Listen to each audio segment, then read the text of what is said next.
Welcome to the Produce on Purpose podcast, where we experience life being the real you. I'm your host, Randy Adkins Jr. I'm an author, teacher, speaker, preacher, lifelong learner.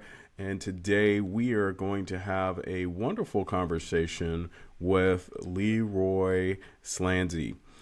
Leroy Slanzi is an experienced educator with a remarkable 25-year career in education. As an author, he penned the influential book, Emotional Schools, delving into the importance of emotional intelligence and mental health in the education system.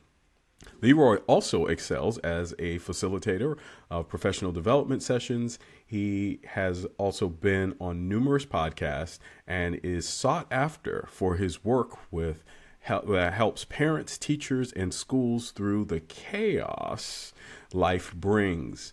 Leroy, welcome to the Produce on Purpose podcast. How are you today? I am great, Randy. Thanks for having me today, my friend. Well, thank you for coming on and being a part of the Produce on Purpose podcast. We would love to learn a little bit about your journey and how you ended up where you are and potentially what you may share with us. So give the audience a little bit about Leroy. Sure. Well, I grew up in a very small town in rural British Columbia, Canada, which was pretty awesome, I think. Not much of a city guy.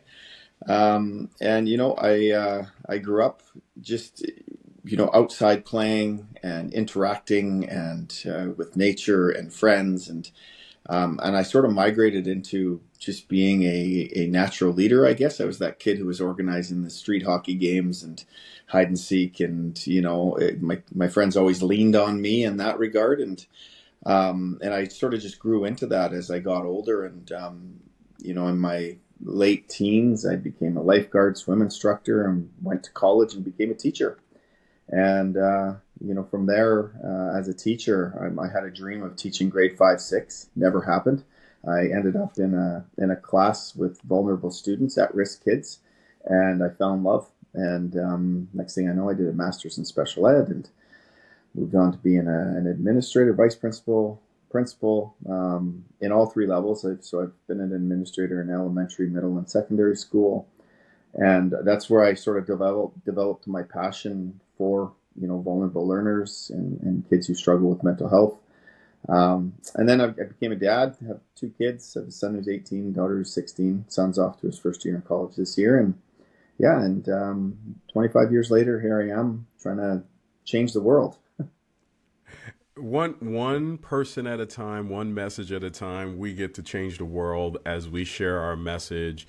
Leroy, I've excited because we did have a call before, and I looked up a little bit. And emotional intelligence. First of all, I want to ask you, based on your background now that you've gone through, you've had students, you've went into education, you've talked about it, you have a book about it.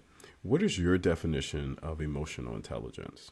Well, I think the biggest thing with emotional intelligence revolves around a person's ego and their ability to check that ego, because we all have an ego, and it interferes with our lives in good and bad ways. But if we can check that ego and truly understand that there's other people in the room, and so that means you have to be personally aware of how you're feeling, personally aware of what your triggers are, personally aware of what those things are that kind of drive you. But you also have to be socially aware. You have to be aware of how you're affecting other people or how other people are affecting you. And truly understanding that, people come with baggage. And, as great as life may be for some people, I don't think there's a person alive who grew up in utopia without some trials and tribulations, right? And I think, when you're self-aware and you're socially aware, you can understand that there's an emotional piece that's going to come into any conversation or any workplace that you're at. Excuse me. And for kids, it's getting harder and harder to not recognize that they're coming in with some emotional baggage that revolve around their ability to cope. And so it's really about being, trauma informed. It's about being able to have some introspection and being able to just understand that everyone is different and brings something to the table. And if you can do that, and then you throw in those competencies around being able to communicate and critically think, and being creative, and you throw that in with an emotional understanding, Bob's your uncle, and things will go well when you're working with people or kids and whatnot. So that's my belief about emotional intelligence, and it's when you can do that, you can form relationships. You learn how to be a servant. It's easier to structure things because people will just get on board with somebody who understands holistically what it means to function in the world. I really appreciate that you were having this conversation with younger students because I really don't feel like I was exposed to emotional intelligence until later. Like, I'm in on the job and I'm now understanding what emotional intelligence is, and potentially I may have picked up some things along the way. However, the idea of teaching that to students to be aware is wonderful, because I think then they actually have the opportunity to continue to build that skill set over time and over the years. My question is that now that you have seen it, you've seen it in Mm-hmm. students, and now we have adults as well.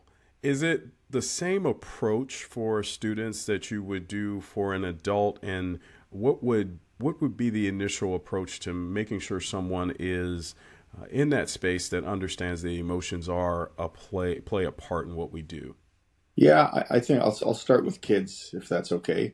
Mm-hmm. And I can just think of, yesterday was Friday, and here in Canada it's minus 11 degrees Celsius outside, so it's cold, snows here, and it's dark at 4:30, and kids are struggling with their sleep patterns and whatnot. And I've got a whack of kids in kindergarten and grade 1, grade 2 who truly struggle with how they're feeling and understanding their feelings. So early on, you start with getting them to understand and being able to label what they're feeling. So if they're feeling frustrated, I want them to say I'm frustrated, or if they're feeling sad, I want them to say I'm sad, or if I'm super happy, we want them to say that they're experiencing joy. So once they can truly identify those feelings, then we talk about being able to manage those feelings. And of course, I'm using simpler language than I'm using with you, because I'm not going to talk to a great kid who's 5 years old about managing emotions. It's going to be about feelings. And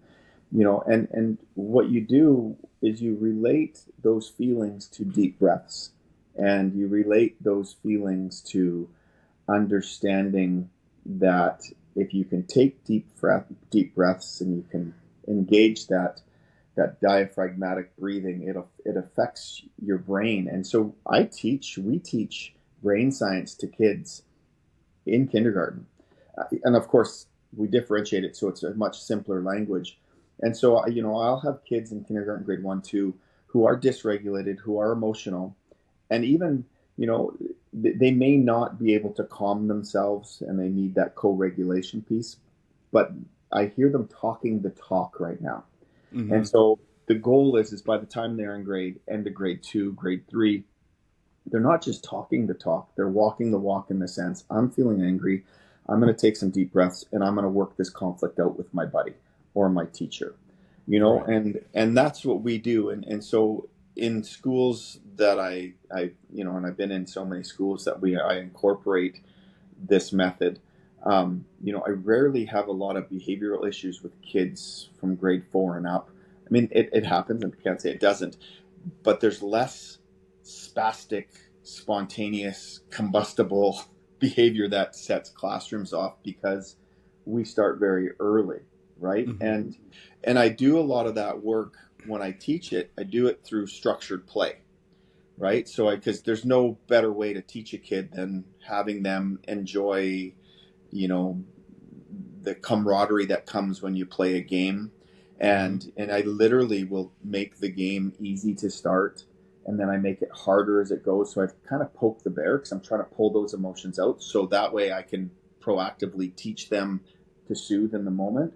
And I wrote the second book I wrote is a breathing strategies book. It's got 50 fun breathing strategies for parents and teachers, and really it's just a repetitive way of taking deep breaths, and I call it hot chocolate breathing, rocket ship breathing, bumblebee breathing, and kids love taking a deep breath and going because they think they're bumbling. So we start that very early, and then as they get older, they just learn to take deep breaths, and so that's how we develop those mindful strategies early, Mm-hmm.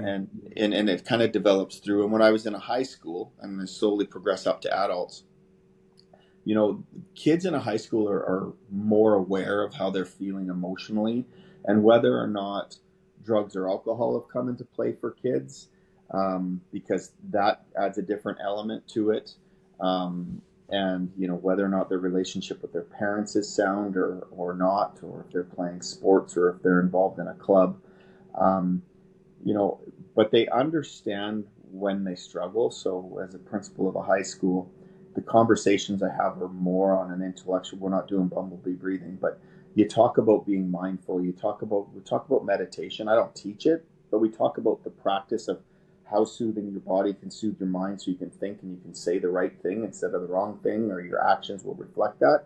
Mm-hmm. And it really had a tremendous impact actually on teenagers who were in those AP classes like chemistry and math, because there's a lot of test anxiety and whatnot, because they're engaging with that. And then the kids that struggle with addiction, for those kids, it's a matter of being able to say no, and being able to Mm-hmm. take deep breaths and step back and going, dude, no, right? And so you kind of get to them, and you hope that the elementary schools have done some of that work around that emotional intelligence piece, so it's not as hard. Unfortunately, I've had to go into high schools where there's been um, no previous experience with that, so you kind of have to start from scratch and train the teachers. And so that brings me to the whole adult piece. And Right. I find with adults, and I had a conversation with a parent yesterday, and she was calling because she thought her kid was being bullied, and I I have a hard time with parents accusing kids of bullying when they're 6,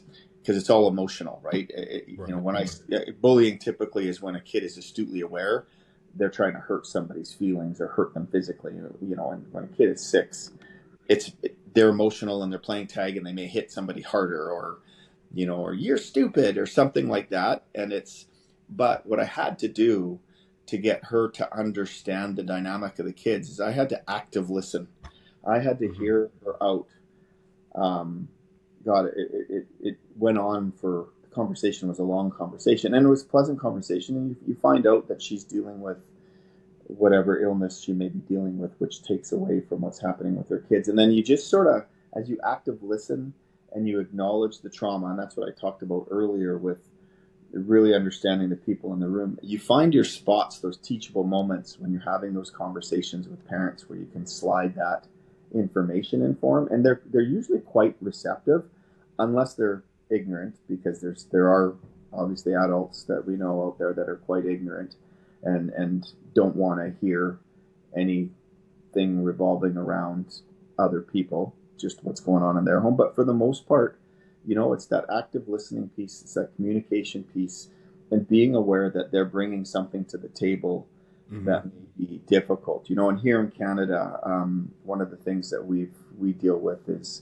I'm actually moved out of the public system into an Indigenous school, so I work on an Indian reservation, and here are the colonizers took our Indigenous kids and put them into residential schools, committed genocide, all that sort of stuff. So there's a lot of generational trauma that we deal with here, and so I'm always very mindful when I talk to an Indigenous person about their historical experience, and I know people will often say, oh, they should get over it and whatnot. It's like, well, you got to understand, they may have been put in a residential school in 1940, 1950, the last residential school closed in 1980, right? So, but that trauma from being physically abused, sexually abused, whatever it was, goes on to their kids and then their kids, right? And so I think it was a really smart move on my part being able to shift to a school like that, because it's really helped me understand that trauma piece, and it's really honed my skills around developing emotional intelligence with parents. And to make a long story short, so I'm babbling here, it's truly about that active listening piece, understanding that people are coming in with trauma, and respecting that, right, and giving them the floor and finding your spots, right. That's, of course, a whole lot. And I appreciate you taking the time to share, the approach for emotional intelligence from all the way from the elementary all the way up to an adult, and the areas where I think it sounds like emotional intelligence, you have to be able to label, sounds like the first step, regardless of who you are, that's something that you have to do. What are some of I know you talked a little bit about the technique of playing games with the younger children, but what do you also do to help people start to label? Because I know even as a man, sometimes the easy way to label is that I'm just angry. I'm angry, and I don't understand why, but I know I might have just been in a place where I was afraid, or I felt embarrassed, but I keep saying I'm angry. How do you help to those to find that way of being able to label the feelings that they're having? Yeah, I think the biggest piece, particularly for men, as you know, like we do have that one emotion, and we like to make it tough. We like to make it sound like, I'm angry, not I'm sad, not I feel shame or jealousy. And I think, what I try to do is I try to explain what it means to be vulnerable. And, even my 18-year-old son, I raised my son to, and he grew up an angry child. Like he grew up a kid who was quick to, blow. But we always had a lot of conversations, and I tried to teach him that it was okay to just let it out, right? And I think if you can truly understand and find a path to, getting men, women to understand that vulnerability makes you stronger, and you have to use those masculine words like strength and power, and and one of the things that I actually use that terminology with my kids at my school, it's like, are you making a strong decision or a weak decision? And that's not your muscle strength, that's your mental strength. Right. And so we teach that early, and those messages go from our kids to our parents. Not to mention you post that stuff on social media and whatnot, but using that terminology allows you to take people from power, strength, anger to vulnerability, which, and if you can get people to truly understand what it means to be vulnerable, it's easier for them to say, God, I feel shameful. I feel some shame for my actions. Right. I was jealous. I was jealous in that moment. Or, you know what? I was acting like a clown. I was being an idiot. I thought I was being funny, and I think, as you move people towards being comfortable with being vulnerable, then you open that window to more emotions. But it takes strength for a man to be vulnerable, and it's hard. It's really hard. I did a workshop on Friday with a school that I, 300-400 kilometers away, and I was telling the story of my daughter, how she's recently been diagnosed with a learning disability, and I started to cry, and I came out of nowhere because I'm not a crier, and I was like, oh shit, this is. And in the moment, I was like, okay, you're in instant trigger, Leroy, you're being weak, Leroy. This is, and I, and then I had to catch myself. I'm like, hey, take some deep breaths. Like, no, you're just being vulnerable. And I paused, and I said to the teacher, because I was teaching about being mindful, I said, I just need to take a few minutes. I just need to take some deep breaths. And I said, this is hitting home. And, it was amazing the response you get showing strength in acknowledging something hurt your heart, right? Mm-hmm. And that's the key, I think, is that vulnerability piece. And there's a freedom there when you allow the labeling to occur. You actually become vulnerable in situations. I I I think the thing that I'm thinking about now is typically to grow into those spaces. You said you got to help people to become vulnerable. Usually, you need safe spaces for that, because typically the reason why it hasn't been addressed yet is because maybe the spaces that a particular person was in, they didn't have the safe space to express that particular feeling without being chastised, put down, or whatever, having additional trauma put on them. How do you create those safe spaces in education or even in your home to make sure that vulnerability is something that is celebrated instead of something that somebody is going to take and use against you? Yeah, and it's interesting because when you look at school dynamics, like I said, I was a principal of an elementary school, middle school, high school, and several times each, right? And the dynamic between an elementary school, which is predominantly female, most elementary teachers, I would say every school I've worked in, 90% of the staff is female. And then you get to high school and you start seeing this shift where the staff now becomes 50% male, 50% female. And that's where the dynamic becomes difficult because um, women are capable of being more vulnerable and sharing. However, women are also capable of being more malicious um, towards each other, where that mean girl thing kind of comes out, and so you have to really talk about, when you have staff meetings and you're working with teachers in elementary school about, when we leave the room, whatever we've done in here stays in the room because women will have this habit of using it, right? But when you're in the moment and you're in a staff meeting, they're very open, very emotional and doing that. It's what they do after. And then when you get into a high school and you're working with the staff with more men, you're in a staff meeting and they clam up.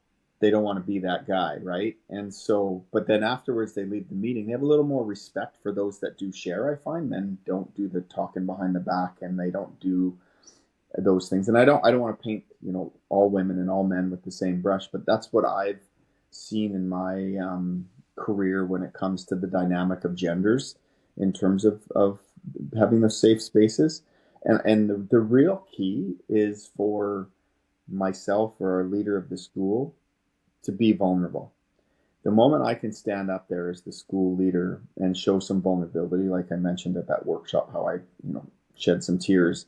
If you can show vulnerability to other men, in the same breath they watch you in a meeting with an angry parent, put your foot down and show some, some strength with dealing with somebody who's just off their keister, but yet you can turn around and cry the next moment.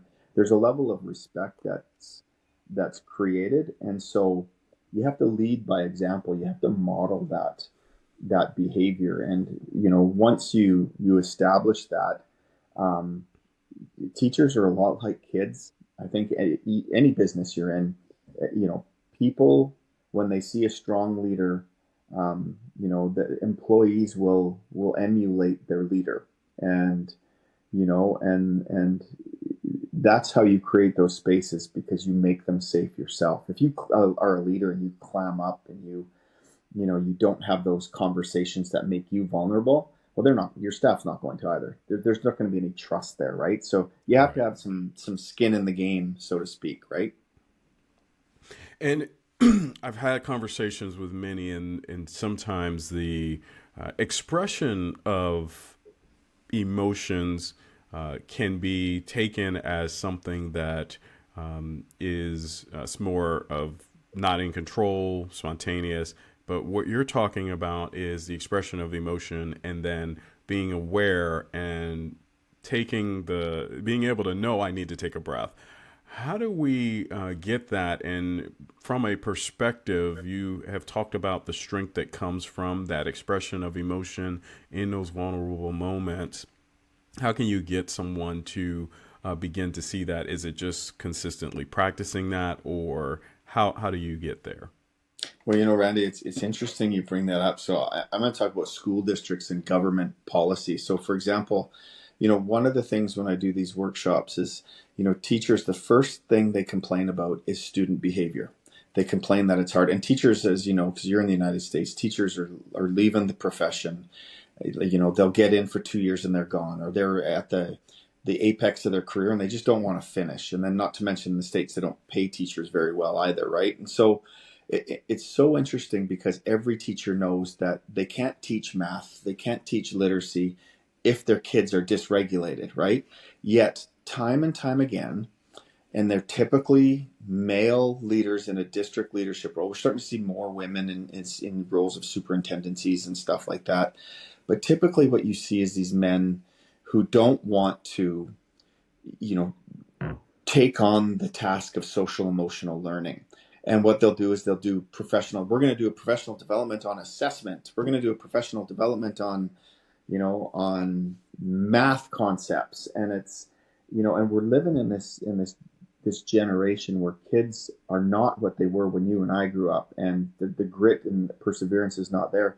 And so that's the hard part that I find. It's funny. I did a podcast last night with a doctor from Florida, and he said, "Well, how do you get your message out? How do you get the emotional intelligence piece out?" And I said, I'm the greatest thing since sliced bread that nobody knows about, because sometimes you can't break down those barriers. I will reach out to superintendents and I will reach out to districts, and they ignore me. There's no, so when I do get, speaking gigs or professional development gigs, it comes from the trenches. It comes from people who are in the day-to-day calling, and then they have to go and convince, typically a male principal who has an ego. They have to convince them that, hey, we need this because our behavior is out of control in our school. And administrators typically don't want to hear it, because then they're admitting if behavior is out of control in their school, they have to admit that their school's not functioning as well as it should.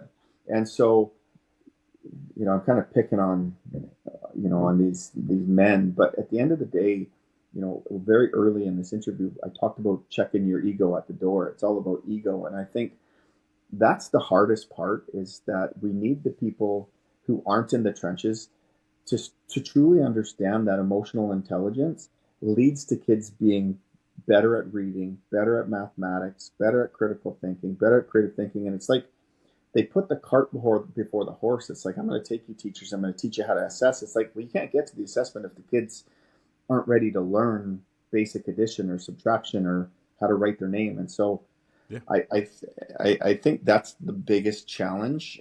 And the more teachers struggle with behavior, and what I'm noticing is that I'm starting to get more and more calls around coming in to work with teachers in schools around developing programs with social emotional learning, because they can't teach anymore because you're putting out fires all day. And so Right.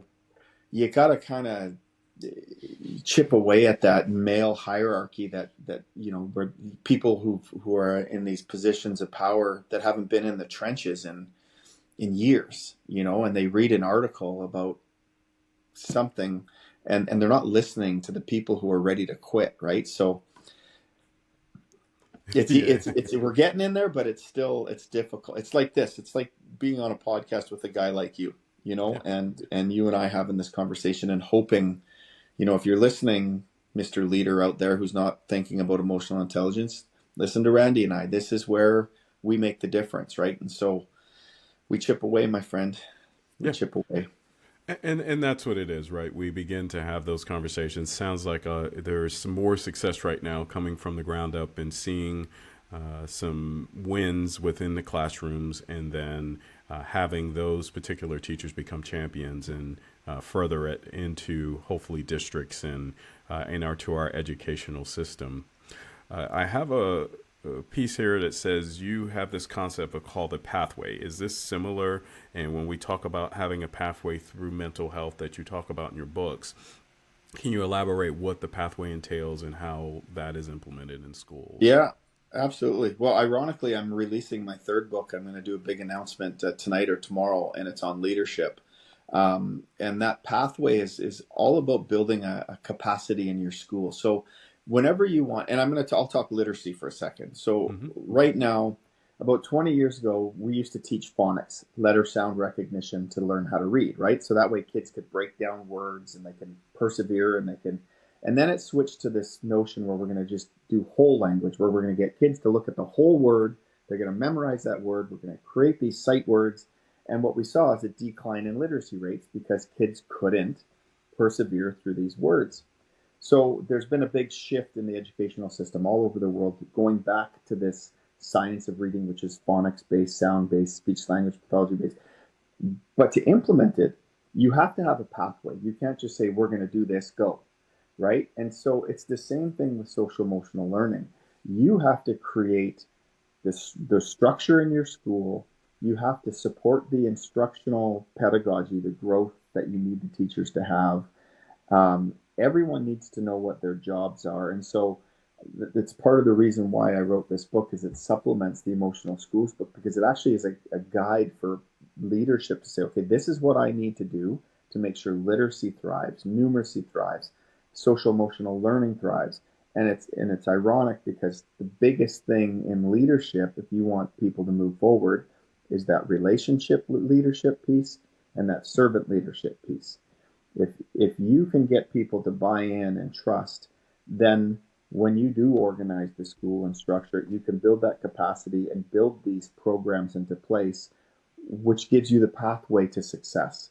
And that's that's what I do workshops on. That's what I try to do with teachers, even within their own classrooms, building that pathway to success as an individual. I mean, holistically, you want schools and classrooms to not work in silos. You want them to work together.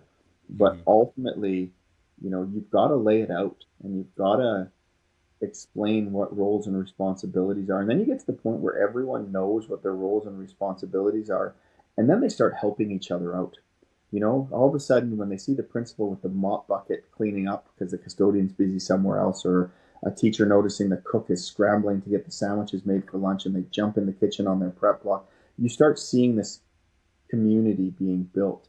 And that's the pathway, is you create this collective capacity through leadership, through structure, through organization. The biggest thing is communication. That is the biggest thing. If you can't communicate your agenda or communicate timely, you're going to end up in a toxic environment, right? So you just got to set that path forward, and that's what I talk about emotional schools in my latest book. I really lay it out so that schools can actually move forward. Again, the roadblock to that is how big of the ego you're faced with in the principal's office or the district office. If that ego is too big and they won't see it, then I would consider moving to a new school where you have a leader who's compassionate and wants to lead the right way.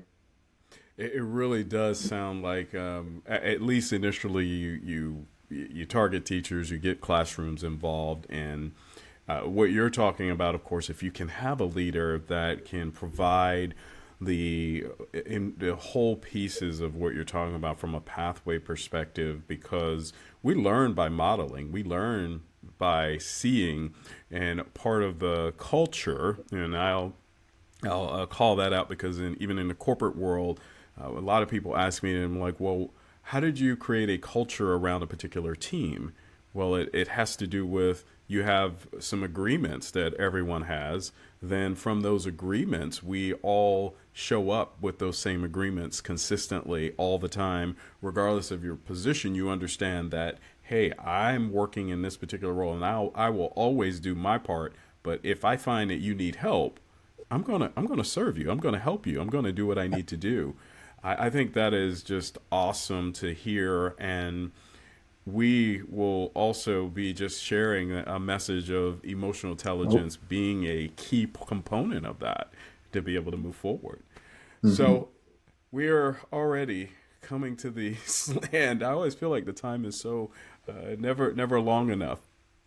What I'm going to ask is, I love to provide our audience with a few items on what they can do. So from your perspective, whether I'm a parent, maybe I'm someone that's just an adult, what are your thoughts, and what are the key pieces that you feel that someone can take and implement today? One or two items that you want to share and leave with our audience.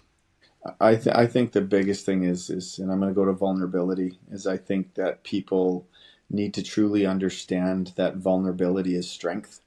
And the moment people can understand that vulnerability is strength, it's going to allow them to open the doors for, parenting, for teaching, for whatever, wherever they work. If they can allow for that, then the emotional intelligence will grow. And if you can't be vulnerable, that means your ego's in the way of you being, personally aware and being able to self-reflect, and it makes it difficult for you to see how other people are feeling and what trauma is going on for them. And so I think the key is to vulnerability, because it just opens the floodgates to developing emotional intelligence. So research it, understand it, and you'll be a better parent because of it. You'll be a better coworker, better teacher, better leader. It's the holy grail. Well, thank you, Leroy, for taking the time to really explain this and share, especially from an educational perspective. How can my audience find you and find more information about your books and what you're doing today? Yeah, they can find me at www.leroyslanzi.com, or they can email me at leroyslanzi@gmail.com. I'm also on YouTube. I'm hitting all the social media channels: YouTube, Facebook, Instagram. I'm even on TikTok now, giving that a go. And it's just Leroy Slanzi. Somehow, just Google Leroy Slanzi, and there's not many, Italians with the name Leroy. So you get the Leroy Slanzi, and there won't be many of us out there. So it's not like John Smith. So yeah, that's the way to do it. Well, thank you, Leroy, for all that you shared today. I have taken some great information back from what you have talked about, and specifically vulnerability and the approaches. I've heard of some of the box breathing, breath work, and it sounds like you have a book on some of the different ways of being able to share that and communicate that. How communication is really key in making sure that we are creating these pathways in our schools, and hopefully you're creating them in your homes, creating them everywhere that you're going. That is something that you are sharing so that we can serve in a greater way. We can become more emotionally aware, self-aware of who we are, and of course, most of all, because we are all on this podcast, that we all learn to produce on purpose.